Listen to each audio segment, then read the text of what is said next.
ابھی بجائے گا نا بھیڑو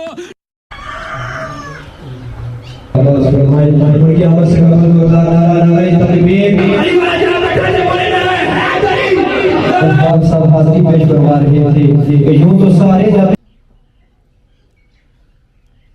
لهم البشرى في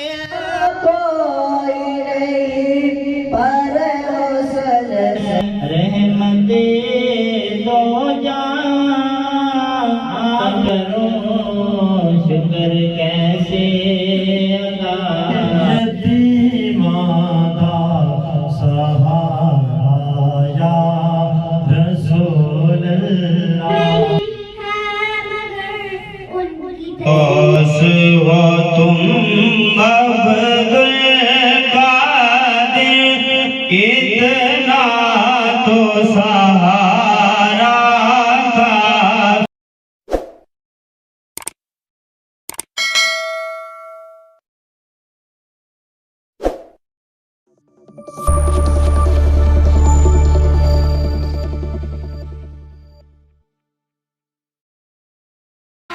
ابھی بجائے گا نا بھیڑو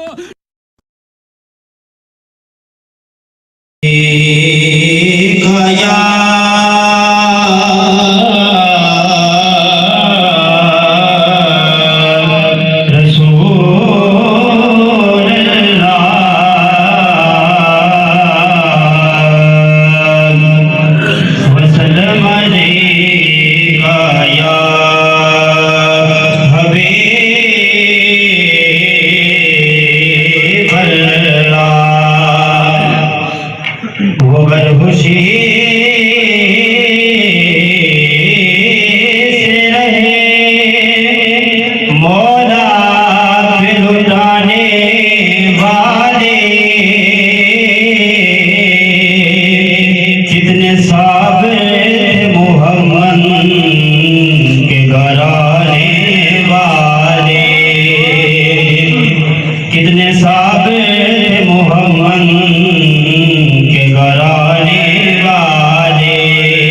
تو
دیتا ہے علی کا مقدر سوال دیتا ہے علی کا چہرہ بگاڑ دیتا ہے ارے تو علی کے ذکر کو ادنا سمجھتا ہے نہیں وہ علی وہ ہے تو ایک ہاتھ سے ہے پر پھاڑ دیتا ہے کیونکہ منظر فضائے ظاہر میں سارا علی کا کیونکہ منظر فضائے ظاہر میں سارا علی کا ہے جسم دیکھتا ہوں نظارہ علی کا ہے منظر فضائے ظاہر میں سارا علی کا ہے جسم دیکھتا ہوں نظارہ علی کا ہے ہر مرحم تو نیم ہے سر مقتل پڑا ہوا اٹھنے کا اب نہیں یہ تمہارا علی کا ہے اٹھنے کا اب نہیں یہ تمہارا علی کا ہے کیونکہ صاحب فکر و نظر حق کا ولی کہتے ہیں صاحب فکر و نظر حق کا ولی کہتے ہیں لغت عشق محمدی کو علی کہتے ہیں جس کو ڈوبا ہوا سورج بھی پلٹ کر دیکھے ہم اسے اپنے عقیدے میں علی کہتے ہیں ہم اسے اپنے عقیدے میں علی کہتے ہیں میں متمس ہوں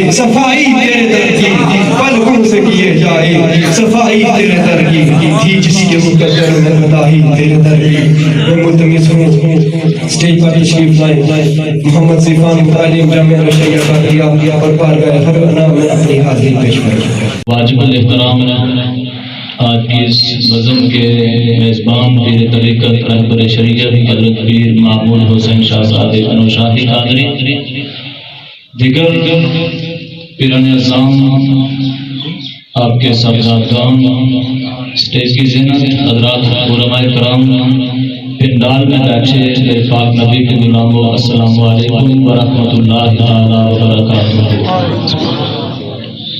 گزشتہ سال کی طرح اس سال بھی بحمدہ تعالی ہمیں ایک خوبصورت اور ایک عظیم محفل جسے 11ویں شریف کہا جاتا ہے اس میں آنے کا اور مل بیٹھ کر اللہ اپنے حبیب اور اپنے پیاروں کا اللہ ذکر کرنے کے اللہ نے ہمیں توفیق عطا فرمائی. اب آپ مجھے اسٹیج پہ بلایا گیا حضرت پیر صاحب کو حکم تھا نام تو میرے پاس کے لیے تو شاعر کہتا ہے دل میں اتر جائے کلام ایسا پیران اعظام اسٹیج پہ تشریف فرما ہے صاحبزادگان اسٹیج پہ تشریف فرما ہے ساتھ آپ زیارت بھی کرتے جائیں اور ساتھ اپنے پاک نبی کی ذات پہ درود و سلام بھی پڑھتے جائیں. شاعر کہتا ہے کہ دل میں اتر جائے کلام ایسا ہو. سبحان اللہ سبحان اللہ. دل میں اتر جائے کلام ایسا ہو قوم کا درد بھی شامل ہو پیام ایسا ہو. اہل مجلس سے مجھے داد ملے یا نہ ملے میرے آقا کو پسند آئے درود و سلام ایسا ہو. میرے آقا کو پسند آئے درود و سلام ایسا ہو. آقا کی پسند والا درود و سلام محبت والا پڑھنا صلوات السلام علیکہ یا سیدی یا رسول اللہ وعلا آلکہ وصحبہ وعلا آلکہ وصحبہ وسلم علیکہ یا سیدی یا حبیب اللہ. اللہ رب العالمین جل جلالہ کی حمد و ثنا حضور و نور شافع یوم نشور احمد المجتبی جناب حضرت خلیل الرحمن نقشبندی صاحب جو سنسا سے تشریف لاتے ہیں بڑی خوبصورت خطاب فرماتے ہیں. خطاب تو آپ نے انہی کا سماعت کرنا ہے لیکن میں پیر صاحب کے حکم پر کچھ وقت کے لیے آپ احباب کے سامنے حاضر ہوا. رب کائنات کی بارگاہ میں دعا کرتے ہیں کہ اللہ تبارک و تعالی میرا بیان کرنا آپ کا سننا اللہ اپنی بارگاہ میں قبول و منظور فرمائے. حضور غوث اعظم کی بارگاہ میں اللہ ہمارا پڑھنا آپ کا سننا حضور غوث اعظم کی بارگاہ میں اللہ قبول و منظور فرمائے. حضور غوث اعظم رضی اللہ تعالی عنہ کا فیضان اللہ ہم سب کو عطا فرمائے. باب ذی وقار حضور غوث اعظم رضی اللہ تعالی عنہ، آپ کی شان میں کیا بیان کر سکتا ہوں. آپ کی شان کو کیا بیان کر سکتا ہے کہ آپ رب کائنات کے ہاں اتنے مقبول تھے. آپ رب کائنات کے ہاں اتنے مقبول تھے. آپ رب کائنات کے ہاں اتنے متقی اور پرہیزگار تھے. آپ کا خاندان رب کائنات کے ہاں اتنا معزز اور محترم تھا کہ پورے بغداد شریف کے اندر جب آپ کے خاندان کا ذکر جاری ہوتا تھا تو لوگ آپ کے خاندان کو اشراف کا خاندان کہا کرتے تھے. کس کا خاندان؟ اشراف کا خاندان کہا کرتے تھے. اگر رمضان المبارک کے اندر اگر ابتدائے رمضان میں اگر چاند نظر نہ آئے تو لوگوں کا وہم و گمان یہ ہوا کرتا تھا اگرچہ ہمیں چاند نظر نہیں آیا. آج کا یہ جدید دور نہیں تھا، آج کی یہ ٹیکنالوجی نہیں تھی، لیکن لوگوں کی اس خاندان پر اتنا اعتماد تھا، لوگوں کو اس خاندان پر اتنا اعتماد تھا. حضور غوث اعظم رضی اللہ تعالیٰ عنہ کے خاندان پر اور آپ کی ذات پر اتنا لوگوں کو اعتماد تھا کہ اہل بغداد آپس میں مشورہ کرتے ہیں، جا کے سرکار غوث اعظم کے والدین سے جا کر پوچھو آپ کے بیٹے نے آج دودھ پیا یا نہیں پیا. اگر دودھ پیا تو پھر رمضان نہیں ہے، اگر دودھ نہیں پیا تو پھر رمضان شروع ہو چکا ہے. رمضان شروع ہو چکا ہے. اب آپ ذی وقار اس اللہ کے محبوب بندے کی اس 11ویں شریف میں ہم بیٹھے ہیں. اللہ کی بارگاہ سے دعا کرتے ہیں کہ اللہ تبارک و تعالیٰ اب حضور غوث اعظم رضی اللہ تعالیٰ عنہ کا فیضان ہمیں عطا فرما. اور اے رب العالمین کہ جس طرح حضور غوث اعظم رضی اللہ تعالیٰ عنہ نے اپنی ساری زندگی اللہ اور اس کے رسول صلی اللہ علیہ وسلم کے لیے گزاری ہے، ایک مشن کے تحت گزاری ہے، اللہ رب العالمین ہمیں بھی ایسی زندگی گزارنے کی توفیق عطا فرما. اور اب آپ اسی چونکہ آج ربیع الثانی کی 17 تاریخ ہے، پیر صاحب ہمیشہ کی طرح اسی تاریخ کو بڑی 11ویں شریف کا اہتمام اور انعقاد کرتے ہیں، لیکن ہم اپنے گھروں میں جو 11ویں شریف کا اہتمام کرتے ہیں وہ چاند کی 10 یا 11 کو کرتے ہیں. چاند کی 10 یا 11 کو کرتے ہیں. حضور غوث اعظم رضی اللہ تعالیٰ عنہ میرے اور آپ کے کریم آقا لجپال نبی اپنے نانا جان کا ختم شریف آپ کے ایصال ثواب کے لیے ہر سال ربیع الثانی کی 11 تاریخ کو حضور صلی اللہ علیہ وآلہ وسلم کے لیے ایصال ثواب کا اہتمام کیا کرتے تھے. کیا کرتے تھے؟ ایصال ثواب کا اہتمام کیا کرتے تھے. وہ اہتمام اتنا مشہور ہوا اپنی ساری زندگی میں حضور غوث اپنے نانا جان کے لیے دعا کرتے رہے. وہ اہتمام اتنا مشہور ہوا، اتنا مشہور ہوا. حضور غوث اعظم جب اس دنیا سے چلے گئے رب کائنات میں حضور غوث اعظم کو یہ انعام عطا فرمایا، حضور غوث اعظم کو یہ اعزاز عطا فرمایا. اپنی زندگی میں آپ رسول اللہ کے لیے دعا کرتے تھے. آپ کے جانے کے بعد حضور کی ساری امت حضور غوث اعظم کے لیے دعا کرتی ہے. آپ کے جانے کے بعد حضور کی ساری امت حضور غوث اعظم رضی اللہ تعالیٰ عنہ آپ کے لیے دعا کرتی ہے. اور یہ بات یاد رکھیں کہ 11 تاریخ 10 اور 11 یہ شروع سے ہی رب کائنات کو بڑی مقبول تھی. یہ شروع سے ہی رب کائنات کو بڑی مقبول تھی. ایک بار بآواز بلند کہے سبحان اللہ، سبحان اللہ. 10 اور 11 تاریخ رب کائنات کی بارگاہ میں شروع سے اتنی مقبول تھی. احباب ذی وقار جناب سیدنا ابو بشر جناب آدم علیہ السلام کی توبہ قبول ہوئی تھی. 10واں رات 11ویں تھی. جناب نوح علیہ السلام کی کشتی جولی باڑ میں جاری دن 10واں رات 11ویں تھی. جناب ابراہیم خلیل اللہ کے لیے آگے نمرود کو ٹھنڈا کیا گیا دن 10واں رات 11ویں تھی. جناب موسیٰ علیہ السلام نے جادوگروں کو شکست دی دن 10واں رات 11ویں تھی. دریائے نیل کے اندر فرعون کا قافلہ فرعون کا لشکر غرق ہوا دن 10واں رات 11ویں تھی. جناب سیدنا حضرت ایوب علیہ السلام طویل ترین بیماری کے بعد آپ لوگ سے خطا ہوتی ہے دن 10واں رات 11ویں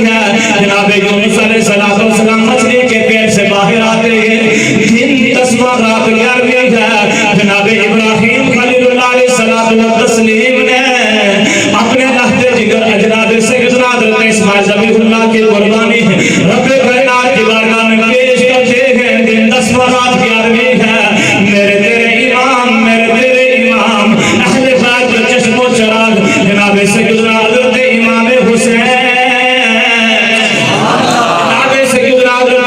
حسین رضی اللہ تعالیٰ عنہ اپنے جان نثاروں سمیت اپنی جان عزیز کا نذرانہ رب کی بارگاہ میں پیش فرماتے ہیں دن 10 رات 11 سبحان اللہ جناب سیدنا حضرت امام حسین اپنے سمیت اپنے جان نثاروں سمیت اپنی جان عزیز کا نذرانہ رب کی بارگاہ میں پیش فرماتے ہیں دن 10 رات 11 ہے اللہ رب العالمین کو اس تاریخ کے ساتھ بڑا ہی رب کائنات کو بڑا ہی پیار تھا رب کائنات نے جنت کو پیدا فرمایا دن 10 رات 11 ہے رب کائنات نے دوزخ کو پیدا فرمایا دن 10 رات 11 ہے رب کائنات نے فرشتوں کو تخلیق فرمایا دن 10 رات 11 ہے رب کائنات نے حور و غلمان کو پیدا فرمایا دن 10 رات 11 ہے اللہ رب العالمین نے جنت کے محلات کو تعمیر فرمایا دن 10 رات 11 رب کائنات نے جنت کے محلات کو تعمیر کیا دن 10 رات 11 دن 10 رات 11 تو پھر یہ بھی سچ ہے کہ دعاؤں کی قبولیت کا دن 10 رات 11 دعاؤں کی قبولیت کا دن 10 رات 11 ارکان حج ادا کرنے کا دن 10 رات 11 اور پھر یہ بھی سچ ہے کہ بیت اللہ کا حج قبول ہونے کا دن 10 رات 11 ہے اور پھر یہ بھی سچ ہے کہ حضور غوث اعظم کی 11ویں بتانے کا دن 10 رات 11 ہے یہ بھی سچ ہے کہ حضور غوث اعظم رضی اللہ تعالیٰ عنہ کی 11ویں بتانے کا دن 10 رات 11 ہے وابسی وقار حضور غوث اعظم رضی اللہ تعالیٰ عنہ کی اس خوبصورت بزم میں تشریف لانے والے میرے پاک نبی کے غلاموں حضور غوث اعظم رضی اللہ تعالیٰ عنہ آپ رب کے اتنے مقبول بندے تھے رب کے ہاں آپ کا اتنا مقام تھا کہ آپ خود ارشاد فرماتے ہیں کہ مجھے کاغذ کا ٹکڑا دیا گیا مجھے کاغذ کا ٹکڑا دیا گیا کہ جس پہ میرے مریدوں کے نام تحریر تھے کیا تھا میرے مریدوں کے نام تحریر تھے صرف اس وقت کے ہی نہیں آپ ارشاد فرماتے قیامت تک آنے والے میرے سارے مریدوں کے نام تحریر تھے وہ ٹکڑا لمبا کتنا تھا حضور غوث اعظم فرماتے ہیں جہاں تک میری معراج آتی ہے اتنا لمبا مجھے کاغذ کا ٹکڑا دیا گیا ہے میرے اصحاب میرے خلفاء اور میرے مریدوں کے نام اس پہ تحریر تھے جو قیامت تک آنے والے ہیں حضور غوث اعظم ارشاد فرماتے ہیں مجھے یہ بتایا گیا مجھے کہا گیا عبد القادر آپ کے وسیلے سے آپ کے سارے مریدوں کو رب کائنات نے معاف فرما دیا ہے اگر ہم اس بات پہ یقین رکھتے ہیں اگر ہم یہ بات مانتے ہیں اگر ہمارا یہ نظریہ ہے کہ حضور غوث اعظم کے وسیلہ سے رب کائنات نے ہمیں معاف بھی فرما دیا ان کے ہم چاہنے والے ہیں ہماری بخشش بھی فرما دی تو پھر کیوں نہ ہو کہ ہم حضور غوث اعظم کے مشن پہ چلیں ان کا مشن کیا تھا حضور کی ساری امت کو نماز کی طرف بلاتے رہے ان کا مشن کیا تھا حضور کی ساری امت کو خدا کی توفیق اور مصطفیٰ کی رسالت کی طرف بلاتے رہے آپ کا مشن کیا تھا حضور غوث اعظم ساری زندگی لوگوں کے دلوں کے اندر محبت مصطفیٰ کو مجسم کرتے رہے کافی بات عرض کرنے کے بعد اجازت چاہوں گا حضور غوث اعظم رضی اللہ تعالیٰ عنہ آپ تشریف فرما ہے جوان آتا ہے آپ کی بارگاہ میں آ کے کہنے لگا حضور میرے باپ کا انتقال ہوا میں نے رات خواب میں دیکھا میں نے رات خواب میں دیکھا اسے عذاب ہو رہا تھا میں نے اپنے باپ سے پوچھا میرے والد میرے باپ میں آپ کے لیے کیا کر سکتا ہوں میں آپ کے لیے کیا کر سکتا ہوں آج ہم اولیاء کاملین کے پاس جاتے ہیں آج ہم نظرات پہ جاتے ہیں، علماء کے پاس جاتے ہیں، اہل علم کے پاس جاتے ہیں، اللہ کے محبوب بندوں کے پاس جاتے ہیں۔ اباب ذی وقار وہ بھی وقت تھا کہ حضور غوث اعظم بنفس نفیس تشریف فرما ہیں۔ ایک جوان آیا، کہنے لگا میرے والد فوت ہو چکے ہیں، میں نے اپنے سر کی آنکھوں سے دیکھا، حالت خواب کے اندر دیکھا کہ ان کو عذاب ہو رہا ہے۔ میں نے پوچھا اے میرے باپ میں آپ کے لیے کیا کر سکتا ہوں؟ تو میرے والد کہنے لگے جو بغداد شریف کے اندر شیخ عبد القادر جیلانی سے میرے لیے دعا کروانا۔ سبحان اللہ۔ اگر شیخ عبد القادر نے میرے لیے دعا فرما دی، محبت سے کہیں سبحان اللہ، سبحان اللہ۔ آج رب کائنات کی بارگاہ میں اٹھ گئے تو وہ رب کے اتنے محبوب ہیں، ابھی ہاتھ ان کے نیچے نہیں ہوں گے، رب کائنات میرے سارے گناہوں کو معاف فرما دے گا۔ سبحان اللہ۔ کائنات میرے سارے گناہوں کو معاف فرما دے گا۔ وہ نوجوان آتا ہے، حضور غوث اعظم سے سارا ماجرا، سارا قصہ بیان کرتا ہے، میرے والد کو اتنا عذاب ہو رہا ہے۔ حضور غوث اعظم خاموش ہو جاتے ہیں، حضور غوث اعظم خاموش ہو جاتے ہیں۔ اور آپ کے نانا جان کی بارگاہ میں بھی ایک مرتبہ صحابی رسول حاضر ہوتے ہیں، عرض کرتے ہیں آقا جی جبھی ہم اس دنیا میں بے چین و بے قرار ہوتے ہیں، آقا آپ کے چہرہ رتوحان کی زیارت کرتے ہیں، ہمیں چین میسر آتا ہے، لیکن یا رسول اللہ آج مجھے ایک بات نے بڑا تڑپایا ہے۔ میرے قریب آقا نے پوچھا میرے صحابی کس بات نے مجھے تڑپایا ہے؟ صحابی رسول ہیں، عرض کرتے ہیں آقا میں نے سوچا جنت میں آپ کا مقام تو اتنا بڑا ہوگا، آپ تو امام الانبیاء ہیں، آپ تو امام الانبیاء ہیں، انبیاء کی صف سے ہوں گے، آقا آپ کے قدموں کے وسیلہ سے ہمیں جنت میں رب کائنات عطا کرے گا، لیکن پتہ نہیں ہماری اور آپ کی ملاقات ہوگی یا نہ ملاقات ہوگی۔ میرے آقا کریم خاموش ہو جاتے ہیں، آقا خاموش ہو جاتے ہیں۔ اتنے میں جبریل آتے ہیں اور جبریل آ کر عرض کرتے ہیں اولئک الذین انعم اللہ علیہم من النبیین والصدیقین والشہداء والصالحین۔ جبریل آ کر کہتے ہیں کہ یا رسول اللہ، اللہ فرماتا ہے اپنے غلام سے کہہ دو، غلام سے کہہ دو اس دنیا میں رہ کر، میں مختصر کرتا چلوں، اس دنیا میں رہ کر تم جس سونے سے محبت کرتے رہے، جنت میں اسی کی رفاقت تمہیں عطا کروں گا، سبحان اللہ۔ اسی کا قرب تمہیں عطا کروں گا۔ حضور غوث اعظم خاموش ہو جاتے ہیں اور آپ نے صرف اتنا پوچھا کیا وہ میرے مدرسہ کے قریب سے گزرا تھا؟ مدارس کی بڑی شان ہوتی ہے، مدارس کی بڑی شان اور مدارس کا بڑا مقام ہوتا ہے، وہاں سے علم ملتا ہے، وہاں سے نور ملتا ہے، وہاں سے روشنی ملتی ہے، وہاں سے معرفت خدا کا درس ملتا ہے۔ حضور غوث اعظم نے پوچھا کیا کبھی میرے مدرسے کے قریب سے گزرا؟ کہنے لگا ہاں بالکل گزرا ہے۔ آپ خاموش رہے۔ دوسری رات خواب میں دیکھا ہے سبز لباس پہنے ہوئے جنت کے باغات میں ان کا والد، اس نوجوان کا والد چل رہا ہے۔ نوجوان پوچھتا ہے میرے باپ کل میں نے آپ کو اتنے بڑے انداز میں دیکھا تھا، آج وجہ کیا ہے؟ اتنا خوبصورت لباس لگا ہوا ہے۔ تو وہ بوڑھا والد کہنے لگا اے میرے بیٹے تو جس ہستی کی بارگاہ میں گیا تھا، اس ہستی کے وسیلہ سے رب کائنات نے یہ خوبصورت مجھے لباس عطا فرمایا ہے۔ اس کے ہاتھ اٹھنے کی دیر تھی، اس کی رضا کی دیر تھی، اس کی منشا کی دیر تھی، اس کی رضامندی میرے ہاتھ میں تھی۔ میں اس کے مدرسے کے قریب سے گزرا، اس نے رب کائنات کی بارگاہ میں عرض کی بولا اس وسیلے سے معاف فرما دے۔ رب کائنات نے میرے سارے گناہوں کو معاف فرما دیا ہے۔ سبحان اللہ۔ اللہ رب العالمین جل جلالہ کی بارگاہ میں دعا کرتے ہیں کہ رب کائنات مجھے اور آپ کو عمل کی توفیق عطا فرمائے۔ آمین۔ شریف میں جتنے بھی احباب آئے بیٹھے ہیں اللہ سب کا آمین قبول فرمائے۔ آمین۔